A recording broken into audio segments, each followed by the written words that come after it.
Is your board leveraging the right legal expertise to navigate the complex waters of cyber law? Or might there be crucial blind spots in your legal defense strategy? Welcome to Cyber Broadcast, episode 157. As we continue to address the imperative question, what don't you know, and what should you do about it in this area, today we focus on the critical partnerships that a board must forge with legal experts to ensure that cybersecurity strategies are not just technically sound, but legally robust, beyond just the incident response strategies we discussed yesterday. In the wake of escalating cyber threats and intricate legal ramifications, it's crucial for boards to establish strong relationships with legal teams that specialize in cyber law. Such partnerships can certainly provide essential guidance on the ever-evolving landscape of cybersecurity regulations, but also potential legal exposures and strategic compliance management. Let's consider the infamous Equifax breach of 2017. It wasn't just the technical failure that led to the exposure of personal data of millions. The subsequent legal challenges underscored the need for board-level legal expertise in cybersecurity. The lessons from Equifax emphasize the importance of not just internal legal counsel, but external cyber law partnerships that offer third-party perspectives and specialized expertise. Now, for boards aiming to bolster their cyber legal defense, here's your strategic blueprint of 5 points. First, strategic legal alliances. What specifically are we talking about here? Well, you must form alliances with legal firms that specialize in cyber law to gain an edge in legal foresight and response readiness. These partnerships can provide a crucial buffer against liabilities and ensure legal due diligence in cyber affairs. Second, executive legal liaisons. What do we mean here?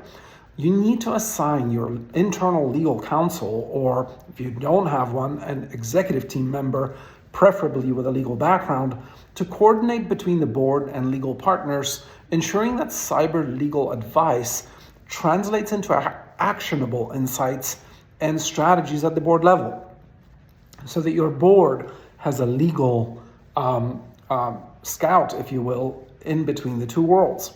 Third, very important, you need to partner with cyber experts that don't just tell you what regulations say, but rather what they imply for not just your organization, but for each of you as a fiduciary.